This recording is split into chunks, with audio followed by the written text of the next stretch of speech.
Hello, everyone, and welcome to this episode of Pod Save Chocolate. My name is Clay Gordon. I'm your host.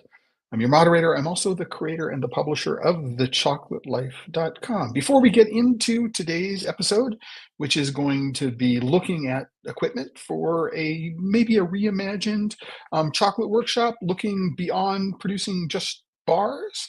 What I want to do is remind everybody who's watching live, go into the live chat on YouTube or the comments in LinkedIn and Facebook. Let me know where in the world you're connecting from. I'll get that shout out up on screen as a thank you for participating today. And then, of course, if you have any questions during the course of the hour, you can go into the chat and you can let me know, and I will get the questions asked and anchored, asked and answered, not anchored. And in particular today, if you have some questions about what it is that I'm talking about or what it is that I'm presenting, and perhaps also if you have your own favorite geek gear that you really, really enjoy, that might not be something that's found in the average chocolate or confectionery kitchen, you can let me know and I will get it up and we can discuss it as well. I do want to remind everybody that this is the homepage of the Chocolate Life right now. You can go there. You can find the history of all of the episodes. For example, click on this link here, and you'll get a link of previous Pod Save Chocolate episodes. And if you're not a member of the Chocolate Life right now, please, you can go and click the green button on the top and you can join, because this episode of Pod Save Chocolate, like every episode of Pod Save Chocolate, is sponsored by the members of the Chocolate Life. And for every single episode of Pod Save Chocolate, I put together an individual post. I just showed you the list of them, but here's the post for today's episode, Gear Geek Deep Dive, Rethinking the Chocolate Workshop. And the idea for this episode came to me as a result of a manufacturer sending me a link to an item that they're just adding to their catalog. And I said, wow, this is really, really interesting idea. How might I use that in a chocolate and confectionery context? And so, what would that look like doing that? And then that sort of question in my mind began to make me think, okay, um, I've had a number of conversations, and if you're a chocolate maker or confectioner, you're looking at the price of cocoa, you're looking at the price of chocolate, you're looking at the price of cocoa butter and other derivatives, and they've skyrocketed. And even though the future prices of cocoa have gone from, a high of 12,000 ton only a couple of weeks ago down to about 8,000, maybe 7,000 a metric ton. I didn't check this morning. It turns out that it's an extremely expensive product. It's twice as expensive as it was a year ago for many, many people. The price of butter has gone up 100. Cocoa butter has gone up 150% in some places, and you have to wonder, or at least you have to start to wonder, can I continue to do what it is that I've always been doing? And if your focus has always been on creating high cocoa content single origin chocolate bars, then you're looking at these prices and you're going, oh my gosh, what am I going to do? It's just, I can't raise my prices that much, right? A cocoa bean that I might have been, paying $8,000 a ton. Now the exporter or the grower is like, we want 15,000 a ton for it. How do you absorb those costs?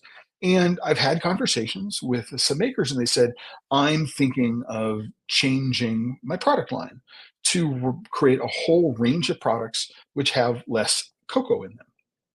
Right? And I can still work with a very high quality, often single origin, very clean. I'm looking at sustainable production methods. So I'm not going to change anything about my sourcing requirements, but what I'm going to do is I'm going to be looking at different things that I can make, right? And some of those things you can make using the existing equipment in your workshop, but maybe there's an opportunity to look at some equipment that might not be in your workshop. And now is the right time. This time of year is the right time, where it's like, for many people, like, oh, Father's Day is in a couple of weeks, right? So that might be an interesting reason to do this. But also, summer is the flow time for people. And if you're going to be thinking about integrating a new piece of equipment, especially if it requires creating new recipes and perhaps new packaging and things like that, now is the time. to start thinking about what that equipment might look like and what is it going to be. And that's what today is. These are things that I have come across or come to me one way or another, and I'm going, wow, these are interesting ideas for me that I would, if I was, struggling with new product development and trying to find a way to create products that might have less lower cocoa quantity, but don't necessarily want to go to 100% sugar confections. What would I look? What would I do? All right, and that's pretty much my only criterion for this today. These I think are really really interesting, gear geek cool kinds of things. And this first one here, this multifunction automatic fermenter, is the one that came to me and sparked the entire idea for today's episode. So what this is essentially like an Instapot, right? But it's designed for very, very high control in terms of temperature, right? And it can maintain that temperature for long periods of time, like 7 to 9 days. And so if you wanted to do an accelerated fermentation, now this one particularly, is, as you can see, is they're focusing on fermenting garlic. Oh, fermented black garlic. Where did I hear about that? I was talking with Keith Ayub, who went to the Craft Chocolate Experience, and he said he bought a bar.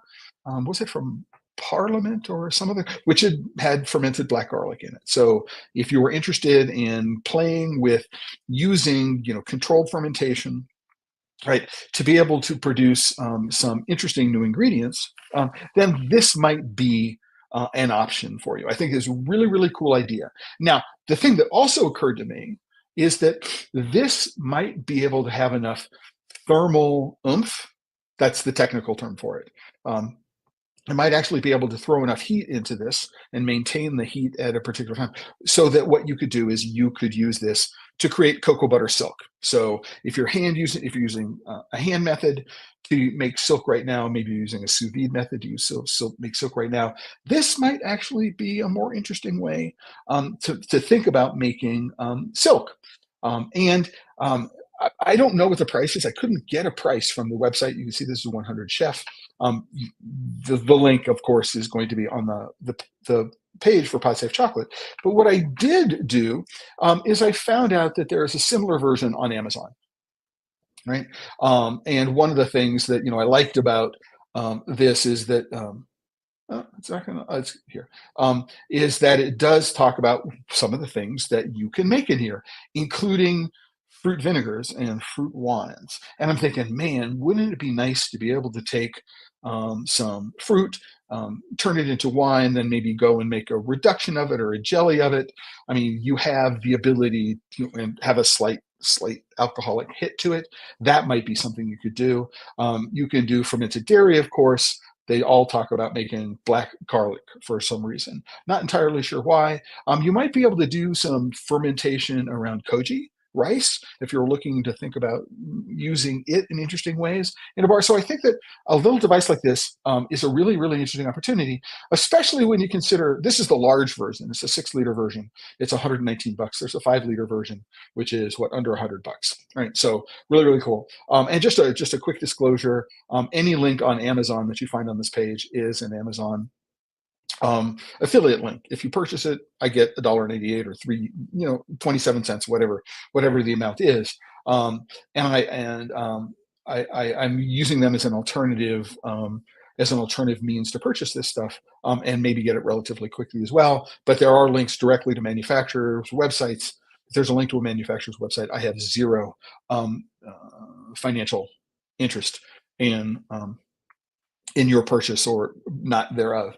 So yeah, no, a multifunction fermenter at either 5 liters or 6 liters, which would enable you to do some really, really interesting ferments and products to make new ingredients. Black garlic is an interesting one to consider, but would also perhaps be able to make cocoa butter silk. So could be an interesting opportunity. I was looking at this. I'm going to go straight into buying a book on fermentation. Could I make some maybe some kimchi, and then from a kimchi go do something else with it? why not? I mean, but the point being is that you now have a small tabletop piece of gear that will enable you to do controlled fermentation over extended period of time. It's not like, you can turn your Instapot on for an hour or two. This is designed to hold temperature for days at a time. So something to consider. I think this is a real cool idea.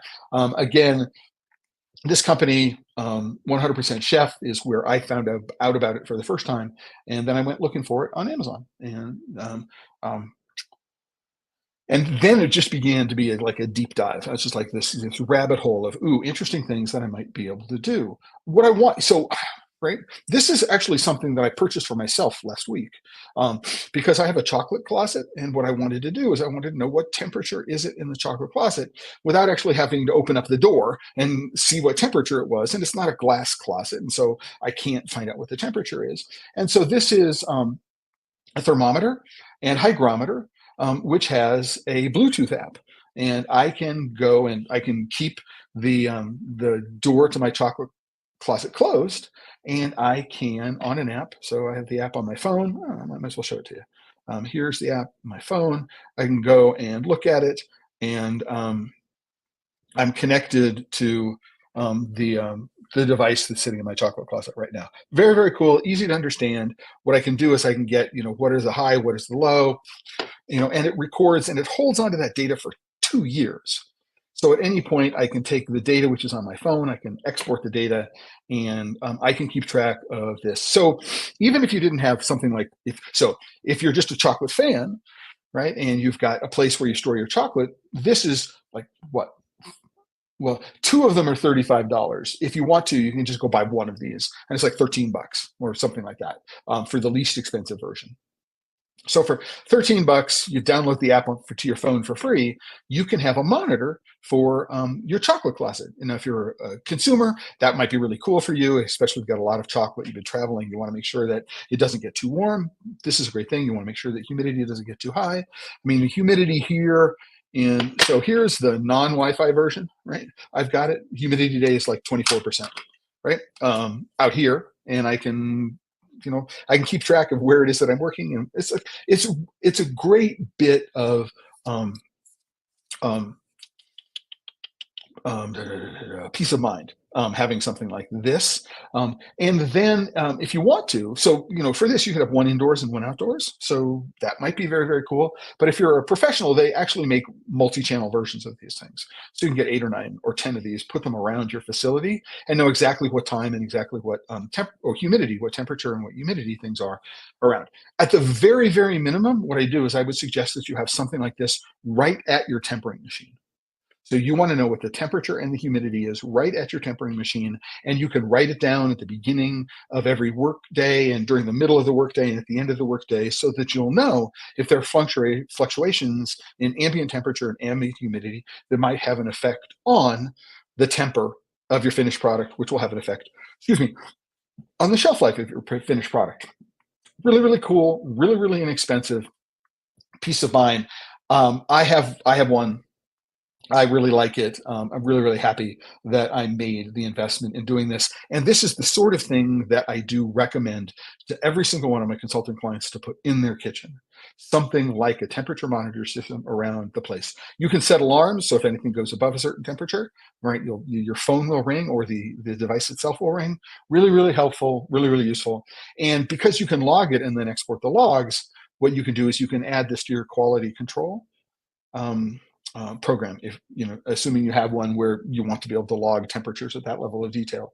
Really, really fun, really, really good idea, right? And these are the sorts of things that you're going to want no matter what. So if you are working with sugar candy or any kind of ingredient which is extremely hygroscopic, then understanding what the temperature and the humidity is are actually even more important, right, than they are for chocolate. So just really, really fun thing to consider.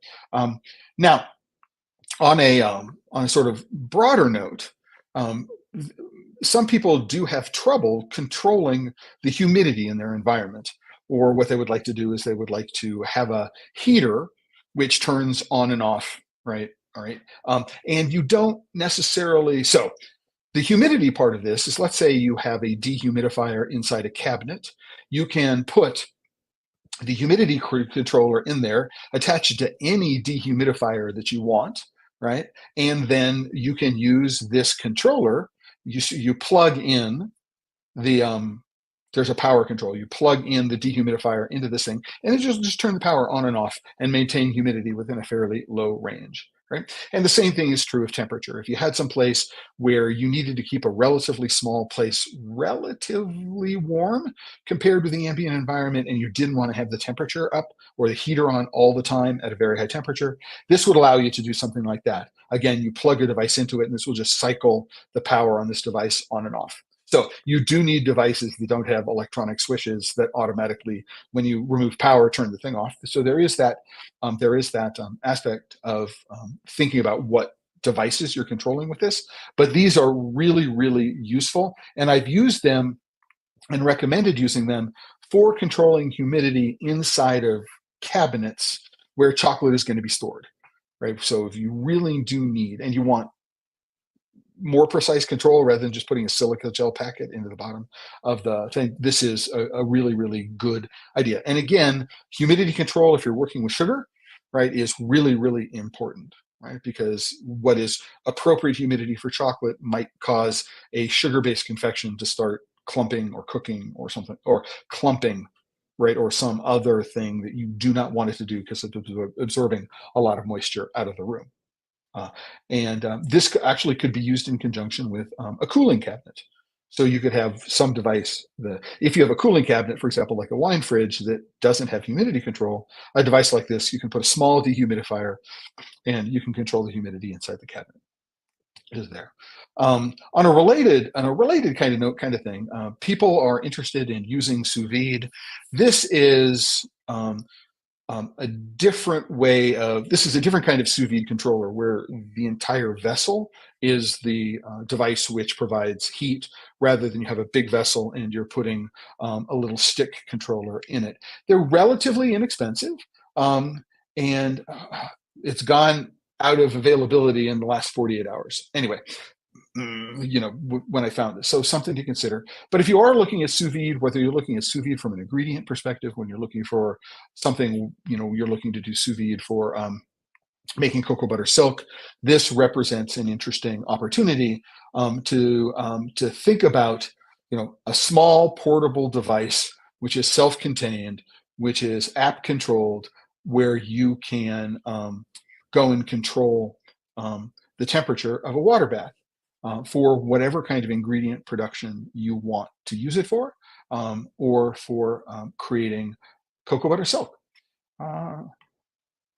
These are all things, everything that I've presented so far is something that I would want to add to a confectionery kitchen, or a chocolate kitchen, if I was thinking about, number one, again, moving to something which you incorporated a lot more sugar, or ingredients which were very hygroscopic. So, for example, if I do anything which is freeze dried, freeze dried cocoa pulp powder is just like incredibly hygroscopic, and you really do need to be careful to make sure that it doesn't clump up on you and become unusable. It's a fairly expensive kind of ingredient. I like induction cookers, right? And I think induction cooking is really, really interesting for a lot of applications. This one is, as you can see, is stupidly expensive. It's almost $1,500, but it is very, very precisely controlled. And so if you want to do small batch caramels, so you're not going to go and get a big device, you want to do smaller batch caramels, this machine, so it's made by Polyscience, but it's sold by Breville, or was designed by Polyscience and sold by Breville, has the ability to control the temperature of the work surface, but there's also an electronic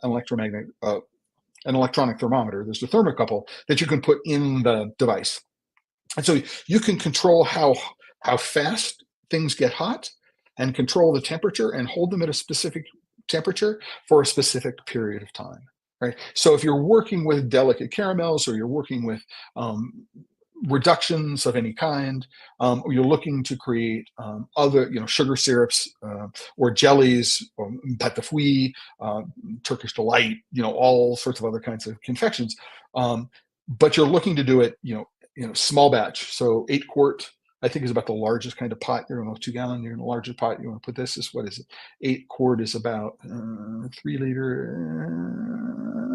I forget exactly what the conversion is. But this represents a really, really interesting tool because of the dual control. You can control the temperature of the surface, the heating surface, and then with the thermocouple, you can control to make sure that it doesn't overshoot when you're not watching it, and then you can change the ramp, how quickly it gets to temperature. So you could have something get to temperature very slowly. You could have something get to temperature very, very quickly.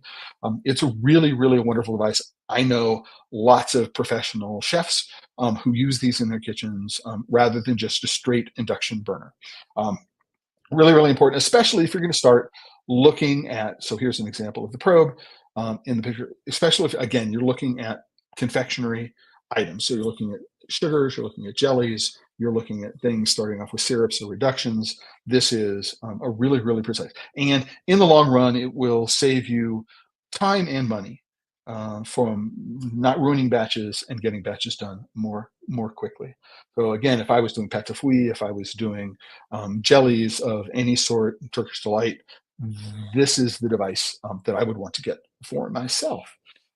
Just a quick note. Now, some of you may have seen my interview with Mark Burrows at Pollinator. And one of the things that he does in his shop in Carbondale, Colorado, is he serves a lot of coffee drinks. And that's where, unfortunately, oh, I can. That's where this machine um, became really interesting to me. So, what it is it's a rotating drum, and there's a cooling element inside the drum, which gets the drum extremely cold. So, there's a reservoir where you put some liquid, right? And then it gets fed over the drum as the drum turns, and then it gets scraped off. And so you could take coffee and instantly do coffee shaved ice very, very quickly, very easily to order, sort of as a decoration, for example. Or you could put um, a hot chocolate at room temperature in here, and you could create frozen hot chocolate as a garnish. Right, so it's shaved. It looks like shaved. I'm trying to see if there's any textures in here. No, there aren't any pictures of it other than this one. But this would be really, really cool. You know, if I've got coffee service or hot chocolate service, and I'm looking to do something which is very different in terms of presentation, I could put some liquid into the hopper here, and then very, very quickly I could turn it into a frozen product. Right. And I could use that frozen product as a garnish. Now, it could be cool. I mean, maybe what I've got, ooh, could I make a granita and use the granita as this is, I might think about this again, a frozen coffee, a frozen hot chocolate, all sorts of interesting things you can think about doing this as garnish for a presentation. If you're serving a beverage, or I'm trying to think, could I use this right as a plated dessert or as a part of a plated dessert? Maybe one thing that could be interesting is actually you could take some cacao juice, and you could put the cacao juice in here, and you could have a cacao juice um, shaved ice, and you could use that as a garnish. I think that there's lots of really, really interesting options for here, and I would love to have one sitting on my desktop, especially if I was in a retail location where what I was doing is I was selling beverages. And I think, what are the interesting kinds of things I can do to make my beverages different from anybody else's beverages? And you're not going to find anything like this like in a chain coffee shop. If you got a specialty coffee shop in town, they're not going to have this, right? But if you're a specialty chocolate shop, which also sells chocolate and coffee beverages, and you want to make sure that you're not in direct competition with people, this would be the kind of thing that I would want to have on my desk, on my countertop, in order to do something really, really interesting with it. And while they are not cheap, let me see, is there a price on this? They're under $1,000, which means that the return on this is probably pretty good. I could probably charge at least $1 a serving extra for something like this, and probably pay for itself in a couple of weeks, depending upon what my clientele were. So I think this is something that I would want if I had a retail chocolate shop. I don't know how I would use it or if I could use it in a kitchen, right? Unless it was a pastry kitchen and I was doing something for service a la minute, right? I don't know how I would use, but this would be interesting. You can put chocolate into this. So this is something that they do talk about. You can put chocolate into here, right? I don't know how you keep it warm, right? Um, but you could create chocolate shavings. So that's an interesting thing to think about. Um, you'd want to run it through all at one time to make sure it got, so you couldn't just have it on the counter for on demand or a la minute. But you could create chocolate shavings, which I think is a really really interesting idea as well. Anyway, right? From the same source, 100% chef. Um, this is a pressure homogenizer squasher squeezer, which I think is really interesting. I mean, I'm going to play the video here, and we're going to get into. You shouldn't be able to hear this, um, but you can see how it works, right? It just basically squashes and does things, right? Um, so you can take a liquid, right? For example, neutral alcohol. You could then take some sort of flavoring. They're using sage here, and then you could create a flavored alcohol, which you could use for some reason. Now, it doesn't necessarily need to be alcohol. It could be anything which is liquid. I believe it also will work with oil. So you could actually infuse something into an oil.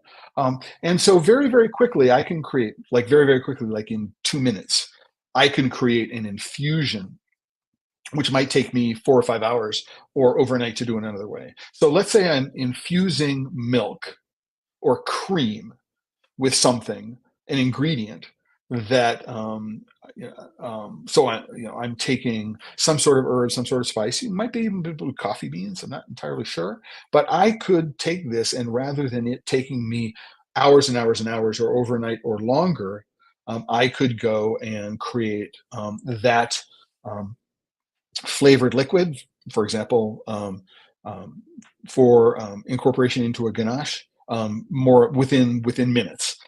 And I think that there are places where that kind of speed is really really appropriate. This might also be interesting as a way to do very very quick extraction of vanilla. So if you have vanilla pods and you could put alcohol in there, you could get a really, really fast extraction of vanilla. So that could be pretty cool. And it uses sous vide bags. Unfortunately, it looks like they can only be used once. But there is a very, very fine mesh filter so that any very, very fine particles, like a 30 micron filter or something like that. So any fine mesh particles or any fine particles which are generated through this process, you could will be strained out. Now, this could also be a way to create a very, very, so I could take um, cocoa nib. So if out of my cracker winnower, if I could just get the fines, right, and not the shell, I could use these to do an extraction into alcohol and get a very, very strong cacao or chocolate flavored liqueur very, very quickly. At least the alcohol component. I have to add sugar separately. But you get the idea. It's like, man, this could be really, really cool as a way of doing extractions, right? That might take me a long time. And so if I'm looking to, for example, to do something and add it into a pâte de fruits or a jelly or some other kind of confection, and I don't want to cook everything together and perhaps add that cooked flavor to what it is I'm doing. I want something which is bright and fresh, right? This would be a really, really cool way to get those kinds of flavors. Now, the application here primarily is mixology, right? So I'm a bartender, you can see in the picture. He wants to create a flavor for whatever it is, but this could be a really fun way of doing that. And I'm kind of think, this could be used for ganaches. It could be used for chocolate beverages. It could be used to be extractives. All sorts of interesting things, which open up really interesting flavor possibilities, which are not available to me because it just takes too long to get them done. Is $2,500 a lot of money? Yeah, but really high quality flavorings are very expensive as well, right? So you get to choose your solvent, you get to choose the amount of time, you get to choose how much is going to be infused, how long the interaction is. For somebody who is like really, really concerned about, the flavorings that they put into their products. I'd want one of these to experiment with to figure out what it is that I can do. I think it's a really, really cool idea. How can I go get flavorings that are difficult to find or impossible to find? I mean, I could go into my backyard, not here, well, but not far from where I am, and get fresh mountain sage, right? And so the fresh mountain sage is different from other things. And so, can I play with that as a local ingredient?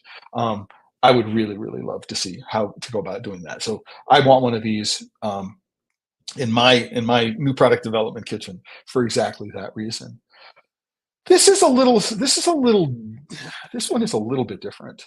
Um, so this is how do I create frozen pearls without having to learn anything about spherification. So what I can do is I can take a liquid, perhaps coming out of the pressure squeezer, right? I can add some sort of emulsifier or thickening agent to it, and then I can drop it onto this plate, and there's liquid nitrogen in the bowl underneath it. And I'm going, boom. So, and then if I needed to make a lot of them, I suppose I could put them in the freezer. But I'm looking at this and I'm going, you know, depending upon the ingredients of the liquid that's in there, again, I can play with the texture depending on what the emulsifier is, and what the thickening agent is. So am I using agar for something? Some we can play with those. There's a lot of room there. But for example, if I was doing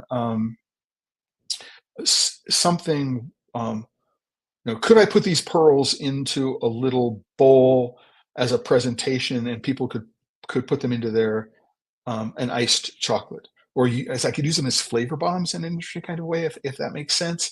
If I am doing some sort of baked good, if I'm selling brownies, could I do some sort of flavoring thing that I would put on the brownie and it'd make an interesting kind of thing? So this is the sort of thing that, again, this is all for a la minute service. You're in a service environment, you're in a retail environment, and you're looking for something which is going to give you um, a um, a presentation which is going to be different from what it is that the competitor down the street is doing. And I'm intrigued by this whole technique. And what I want to do is and at $85 plus, a flask of liquid nitrogen. It's not well, and the gear, the gloves and face masks and things like that. I think there's a lot of really, really interesting things that something like this does. It says cooking and cocktails. If you're doing mocktails, you're doing cold beverages, this could be something that would give you, again, a point of uniqueness. Don't know of any coffee shops that are doing this. Don't know any chocolate shops that are doing this. Again, for a la minute service, in the retail setting, to provide a point of differentiation with competitors. Given the price, I think it's worthwhile exploring. And at the moment, I have no idea what this might lead to. If you decide that this is something you want, it's like, I think this is a cool tool and with lots of interesting opportunities for doing it. But one of the great things about when you put this in the hands of creative people in a kitchen, they're going to make lots of really interesting things with it. And so, yeah, no, absolutely. I think this is a fun thing to do. And it's different from liquid nitrogen ice cream, right? Although this is a companion to liquid. If you're doing liquid nitrogen ice cream, then this represents a pretty interesting opportunity for different kinds of mix in things that you could do, or toppings which are different. I mean, yeah, there's something there. Not entirely sure what it is, but I know there's something there. Real quick, we got a shout out from Mark and Yuri at Blue Spruce Chocolates in Kittredge, Colorado. The retail shop is open, so we're busy but listening in. Great ideas. Yeah, so Mark, just so you know, one of the things that I'm exploring, and I hope to have this done, I'm not going to have it done by the end of May, but I will have it done by the end of June, is I'm taking all of the Pod Save Chocolate episodes, extracting all the audio from them, and putting them up on a podcasting platform. I've had some people ask for that. They're listening only, not watching, and would like to connect through the podcast app on their phone. And so I'll be uploading them, putting them onto a podcast platform, and then listing them on Spotify or Apple Podcast or something like that. So in the future, if you want to, you should be able to get at these without actually having to go to YouTube or LinkedIn or Facebook. So, but yeah, there are a lot of people who are listening, and so I want to be able to reach them that way. May not be doing special content for them, but I will be making sure that all of the Pod Safe Chocolate episodes are available, and some of the Chocolate Life Live episodes are available as well. So thanks. Hope everything is great. It's a beautiful day here in Prescott, Arizona. Hope it is the same for you up in Kittredge, Colorado. Continuing along with the idea of liquids. So we have a tabletop device. So we have the Control Freak induction burner, which could cook a lot of so cook things for us very quickly. We have the pressure squasher. We have all these kinds of things for dealing with liquid. One of the things that we might want is this is a little tabletop centrifuge for clarifying, so purifying, getting rid of all the sediment, anything that might be in, right? Some sort of extraction that you're doing. So maybe what you're doing is you're using the pressure squasher, and the liquid that comes out, again, probably water-based. I don't necessarily know. I'm certainly not oil-based, and I'm not certain about alcohol in here. But what you could do is if there was any extremely fine sediment, you could use the Spinzall to get rid of all of the very fine sediment here. And it looks a little crazy, but what you do is you have an output over here, you have the centrifuge over here, and then there's a peristaltic pump. So you can have a continuous supply of input liquid on this side going into there. So that's a pretty cool, I could, again, if I'm doing my own extractions for flavoring in one form or another, I can see using this to make sure that what comes out the other side. I want an extremely pure orange juice, or I want an extremely pure lemon juice. I could squeeze lots of lemons and just run it through this, and there would be no fiber in it whatsoever. So something to consider. In doing it, just get rid of all the pulp, everything. And there's a removable filter basket, all the sorts of things that you'd want. I've seen these devices in action.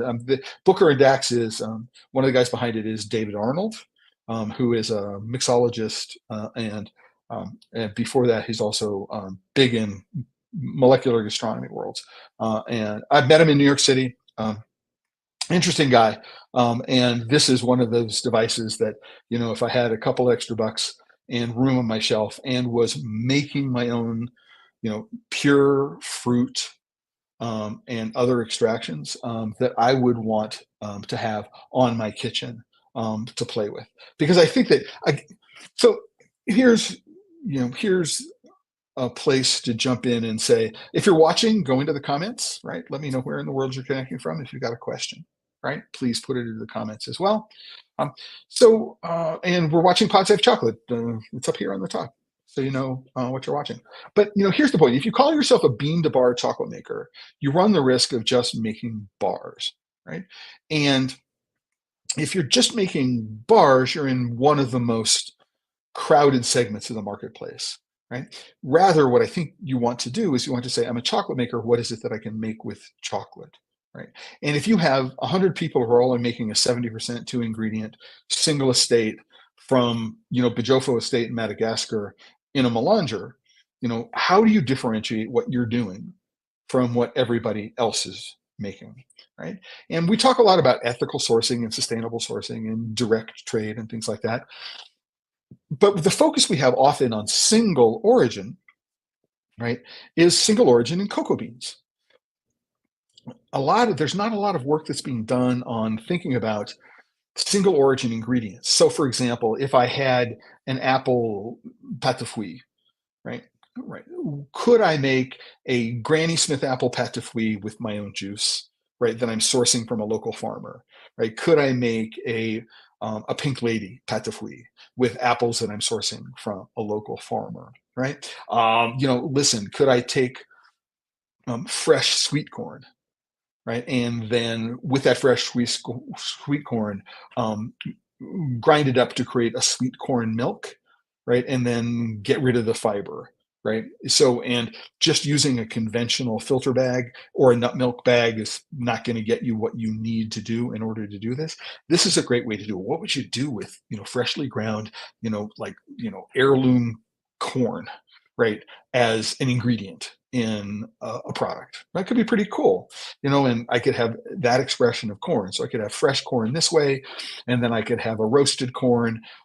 You get the idea that all of a sudden I can have corn in lots of different ways. I could have corn flour, which I've made, and it could be, or I could take, um, I could nixtamalize corn, grind it into a coarse paste, and use it as an ingredient in a ganache. I mean, right, along with fresh corn milk.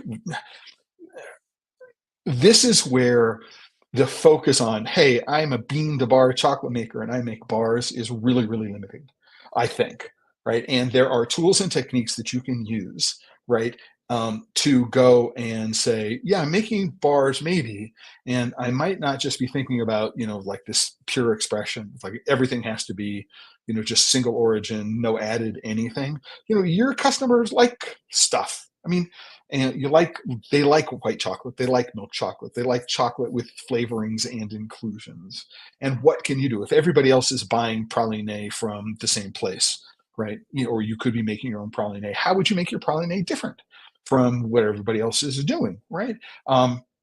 And this is not going to help you with praline, but if I am doing pâte à fouille, if I am using, any other kind of jellies, this is an interesting tool which enables you to go, oh, here is 3 bonbons. It's a trio of bonbons. They're all apple jelly fillings, right? But now I can go and I can talk about my sourcing relationship with my apple farmer. And if you're not getting apple farmers, it's like I'm in like peaches. Um, you get the, I think you get the idea that these tools free you from what the flavoring companies will offer you, right? And I think there's a real interesting value in thinking about things that way. And so, yeah, no, sorry, um, I lost sight of my cursor, and so I lost sight of the share. So, yeah, think about how a piece of equipment can open up opportunities in terms of the kinds of flavorings that you can make and the kinds of sourcing relationships that you can develop with things other than cocoa farmers, right? And use that. Chocolate as a supporting ingredient for what you're doing. It's not the only ingredient. I think it's just like a really cool idea. And along with that, remember, up at the top, we talked about this little fermenter.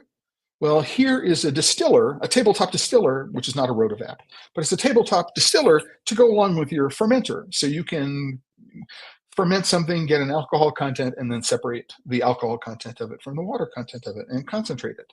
Why would you want to do that? Well, small amounts of vodka, right? Small amounts of a neutral spirit are a really good preservative, right? In any confectionery center which contains liquid.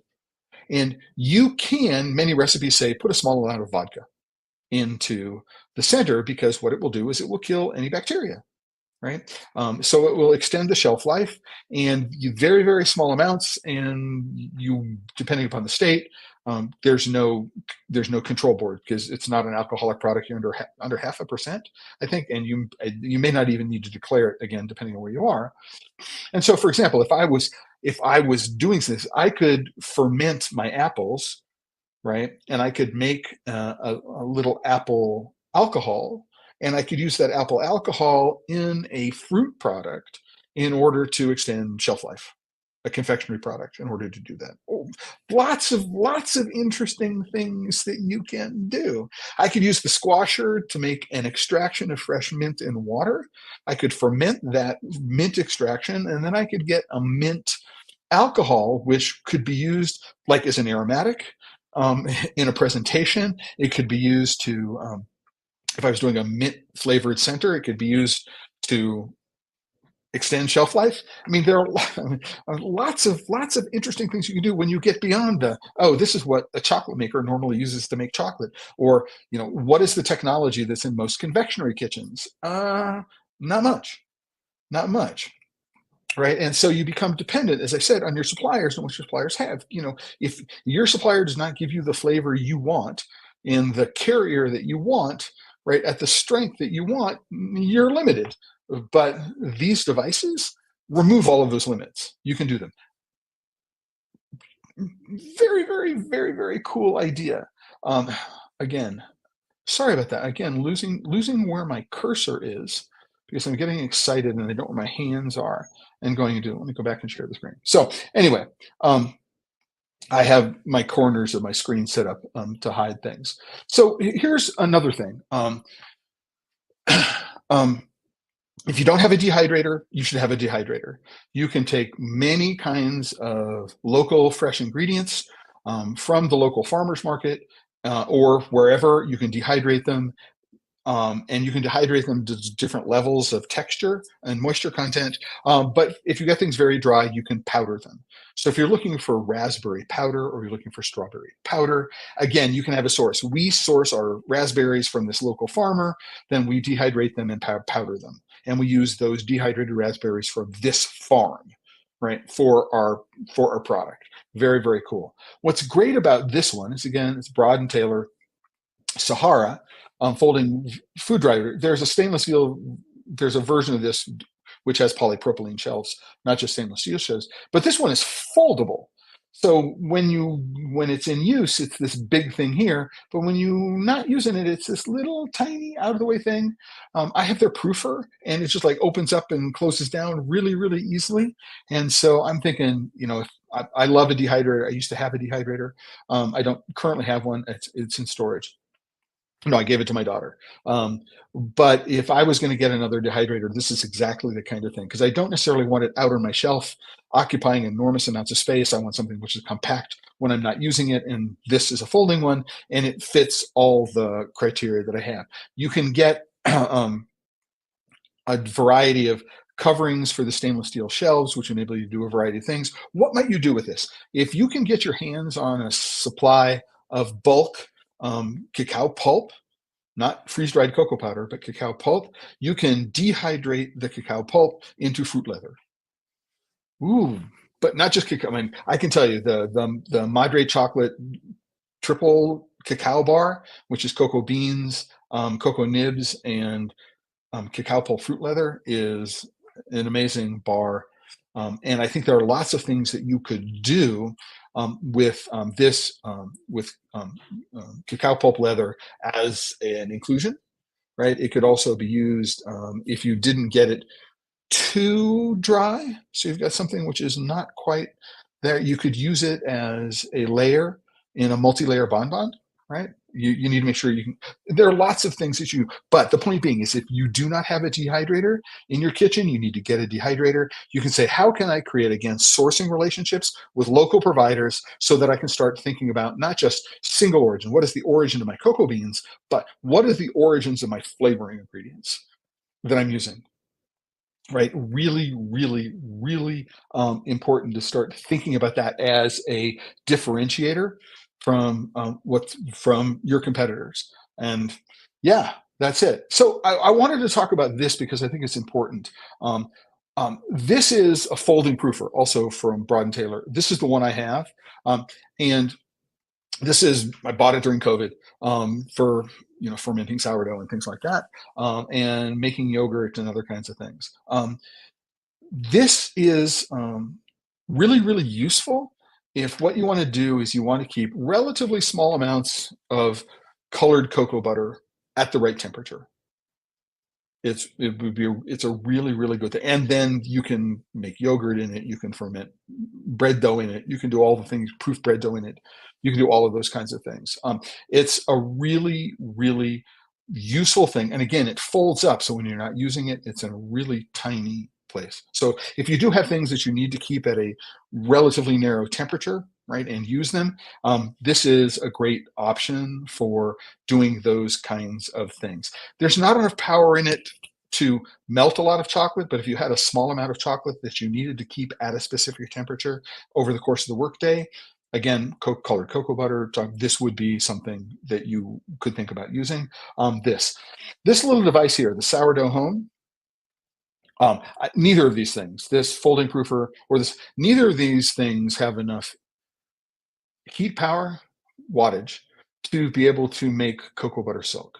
I mean, I purchased this sourdough home because I thought I might be able to use it to make cocoa butter silk. Tried it once, it completely failed. There's just not enough heating capacity in the thermoelectric chip that they use in here to generate enough heat to do cocoa butter silk. What I do now is I use it to control the temperature of lacto ferments. So I do lacto fermented hot sauce and lacto fermented pickles and things like that.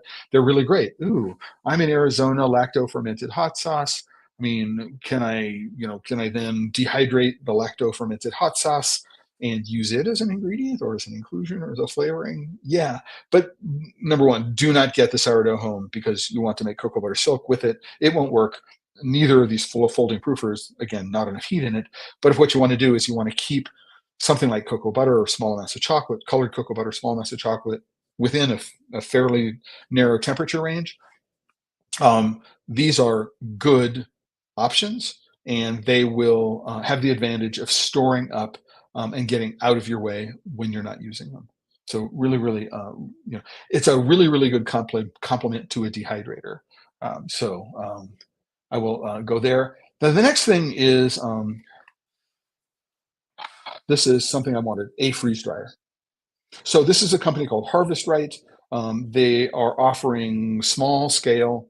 They have lab and pro and science version. They're just different capacities for the most part. They do have an oil-free pump. I mean, you need to be careful about um, which which version you're going to get depending on what you want to do. But you know, it requires a lot of energy to be able to remove all the water from something in a freeze dryer. So maybe you might be able to partially dehydrate something and then freeze dry it. So that could be cool. And so what that does is it gives you a really interesting opportunity. So I could have dehydrated banana and freeze dried banana, right? And maybe I did an extraction, my masher, right, and then filtered it through my Spinzall to get this really, really strong banana extraction. And so I could have three different expressions of banana flavor in the same thing, which would be very, very cool. I talked about making a corn milk, right? So I could make freeze-dried corn milk. That would be very, very cool. I mean, I could make my own almond milk. I could make my own nut milks. I could have small quantities, right, of freeze-dried milks. I could freeze dry cream. I could freeze dry yogurt. I could I could freeze dry ice cream and powder it. If I freeze dried ice cream and powdered it and then had little chunks of freeze dried ice cream and freeze dried powder, I mean, I've got lots of things that I can do if I think about a freeze dryer. And they're relatively high ticket items, but a freeze dryer and a dehydrator are two of the things that I would want. All right, in a confectionery kitchen. Again, I can go and say, here is my local orange farmer, and I can go get oranges directly and talk about that relationship, right? And I'm making orange juice for this, and I'm doing freeze-dried orange powder, and I'm doing dehydrated orange peel. There's no candying. I mean, candying is an interesting thing to consider. So you get the idea. So I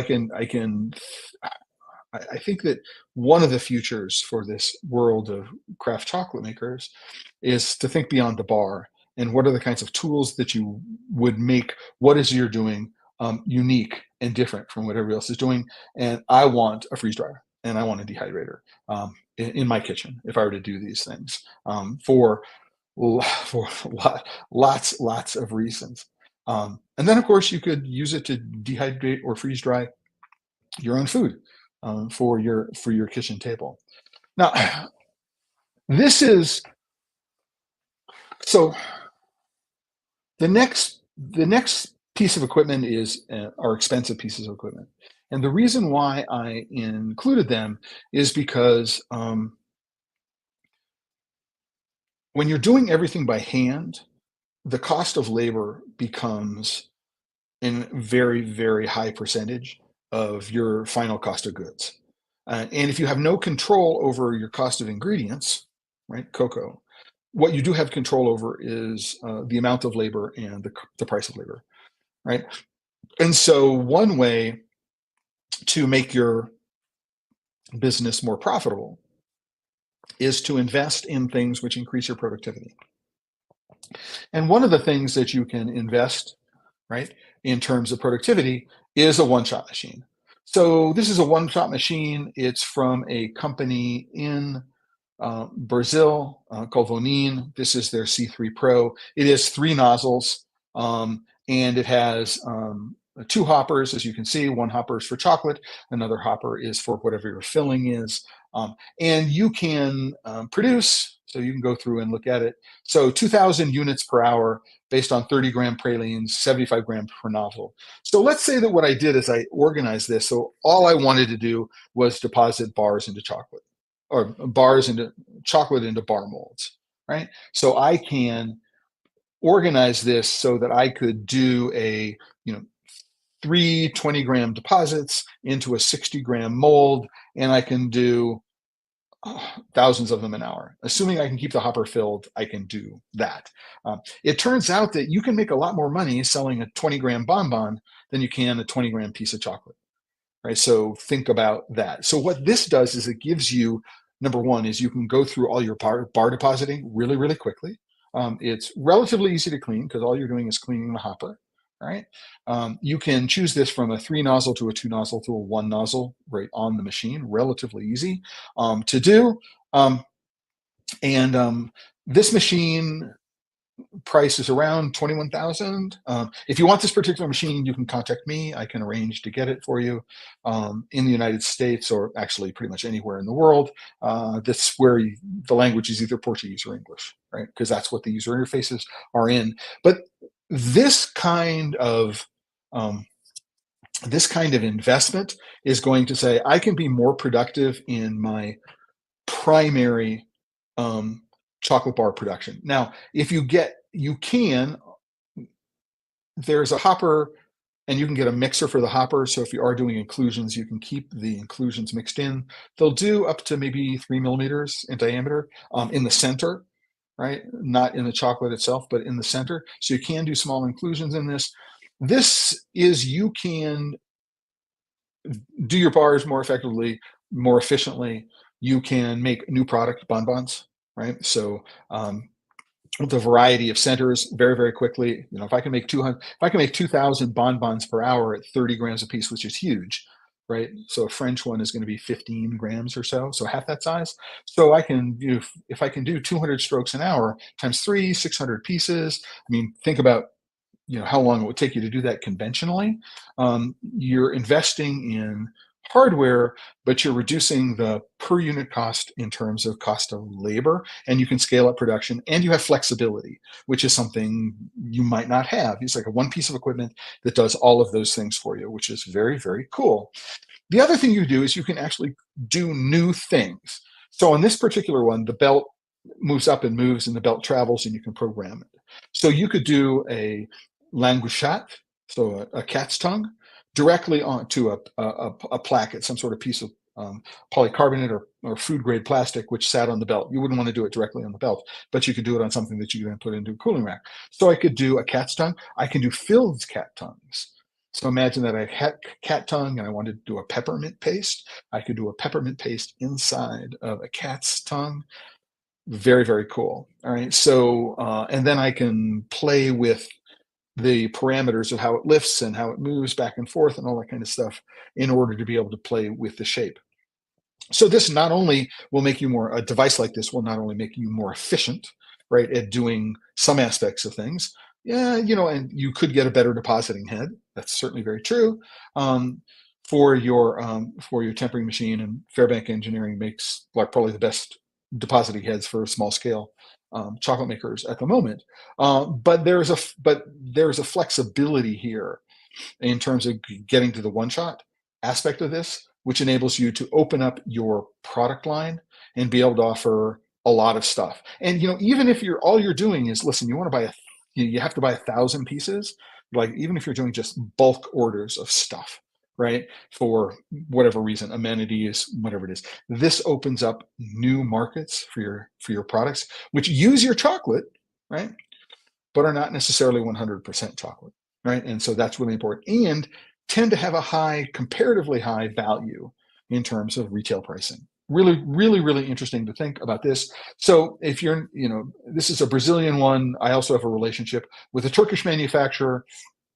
They do 2 different sizes. And so depending upon what your requirements are, I can help you navigate which one of these machines. And then Vonine also makes a five nozzle one. So depending on what you want, I can help you get these things. I mean, a one-shot machine, if I were starting out, what I would do is I would get tempering machine and one-shot machine rather than a tempering machine, which was also a depositor, right? Because I think there's an enormous amount of value in having the flexibility that the one-shot machine gives you in terms of the kinds of products that you can produce at the volume you can produce them, right? Similarly, what I would do is, again, this is the Turkish company Akagam. I know the owner. I can negotiate getting these.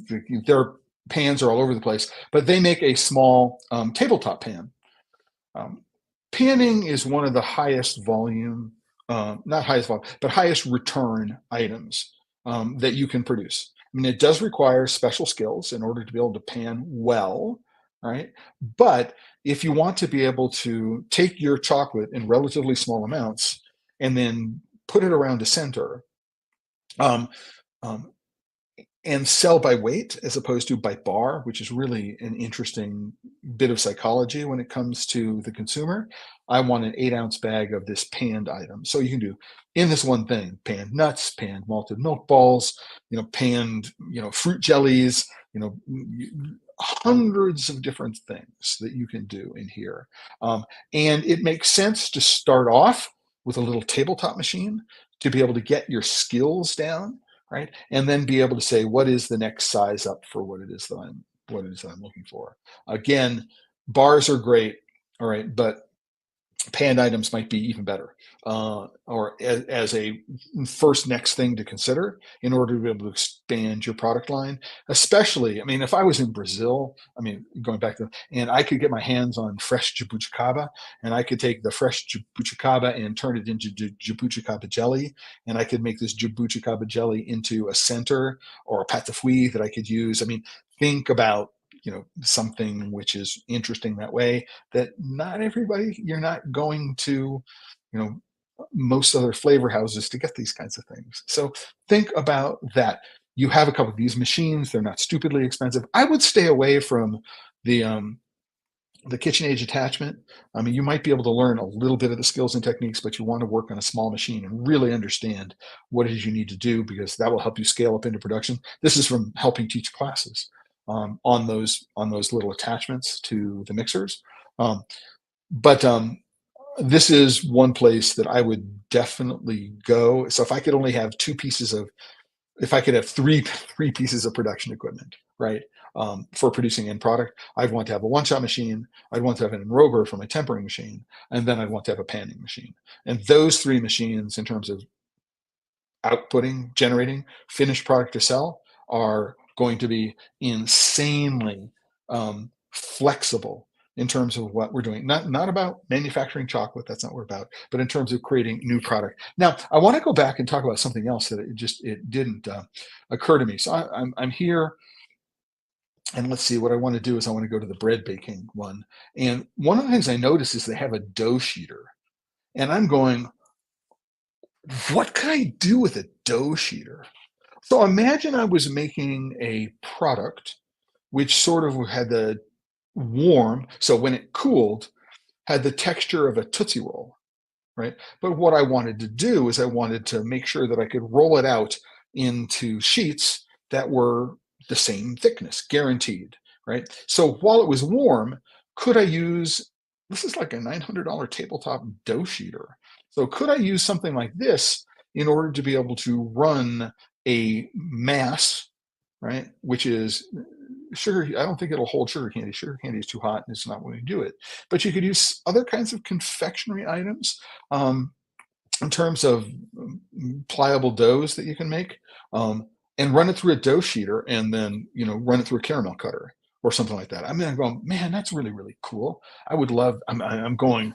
What are the kinds of things that I might do as a confectionery center that I could enrobe, right? For example, that would be difficult for me to roll out into thin sheets that were that were consistent thickness. And I'm going, oh man, now I'm thinking about, can I laminate those things? Which that would be cool, right? So that's what this is. This is for making laminated doughs, like for croissant and things like that. Mifui, mifui. But are there things you can do in chocolate, which I think is an extremely interesting opportunity. I want. So we talked about pans. Here's an interesting thing that I run across is could I grind cocoa nibs into cocoa paste a la minute at the point of service to make hot chocolate? Why not? Right? And so something like this could be used too. It's a grinder. I think I play a video, and it talks about wet and dry. So you can grind beans, rice, you can grind chilies.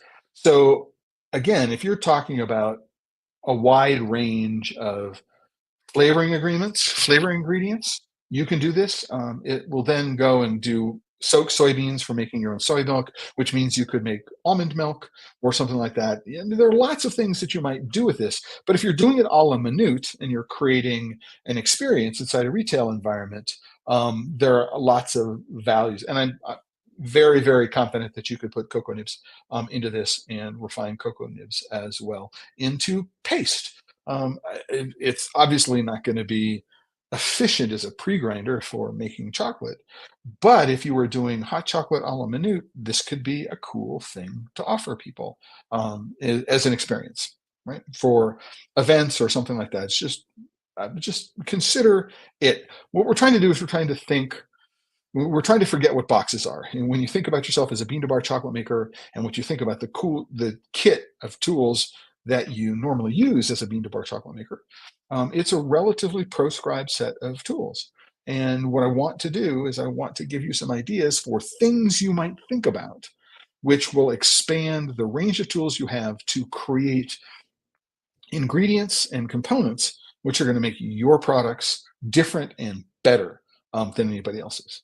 And so that's one of the reasons why I think this could be good. Again, if I had a chocolate chop, right, and I want to do hot chocolate a la minute in front of people, I could run this. Now, I might have a different grinder if what I was saying I wanted to do single origin hot chocolate.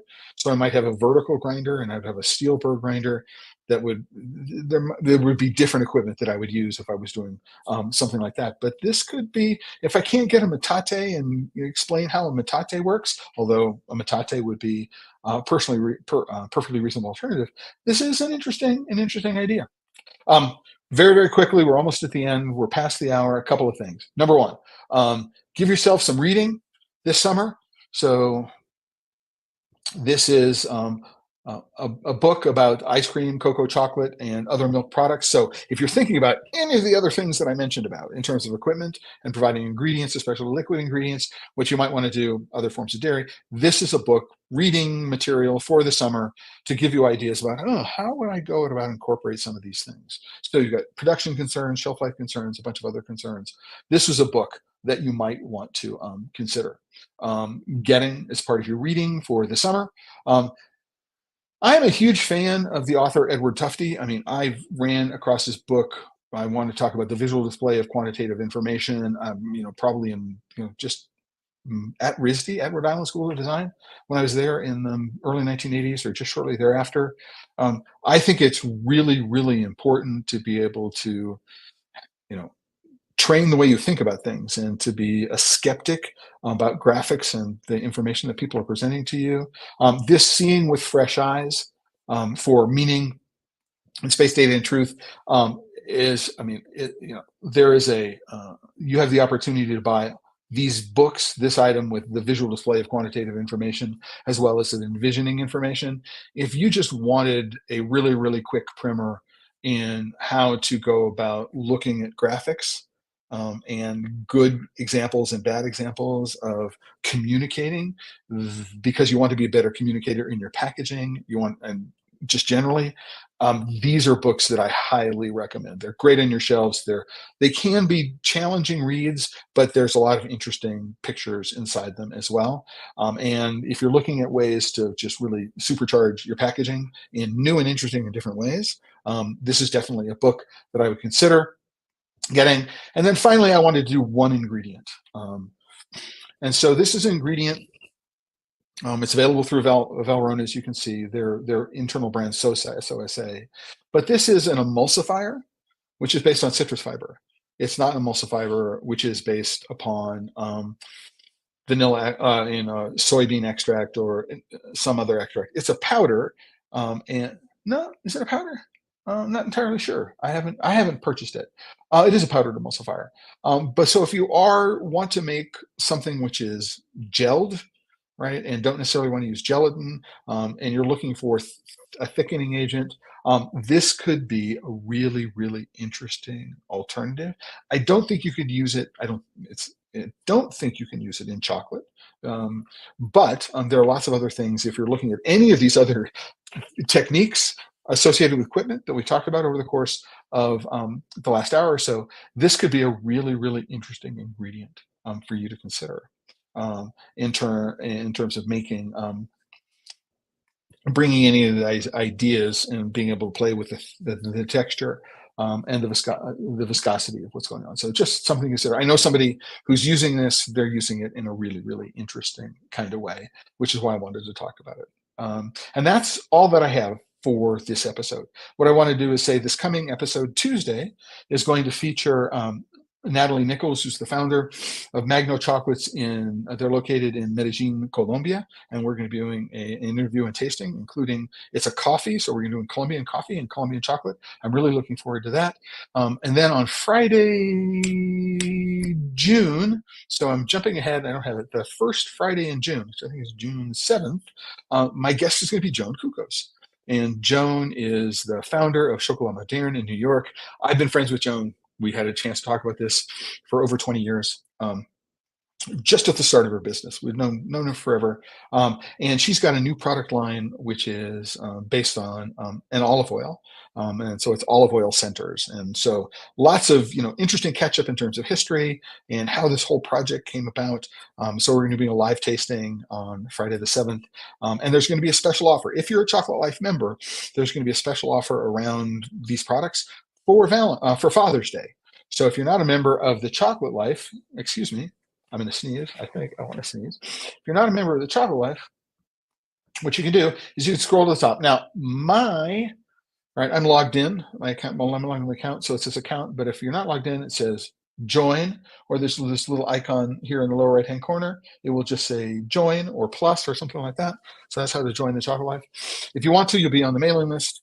And then when this offer is made, in the episode, it will be in the June member newsletter, right? That's how you're going to know you're going to be able to get that special offer is in the June member newsletter. So subscribe now, become a member, and you'll be able to get that special offer for Father's Day. And that's it. Thanks everybody for joining me here today.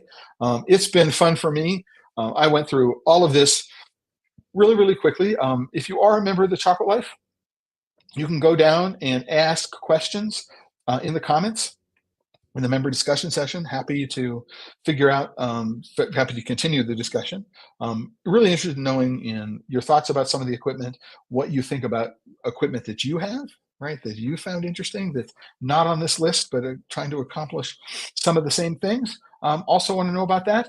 And then I'm going to be back on Tuesday after Memorial Day with the next episode of Pod Save Chocolate, and end today's episode with a reminder, as I always do, which is if you're working with chocolate and you're not having fun, well, let's start it again. Let's do this. If you're working with chocolate and you're not having fun, you're doing it wrong. Everybody have a great, if you're here in the United States, have a great Memorial Day weekend. And if not, we'll see you on a future episode of Pod Save Chocolate. Ciao.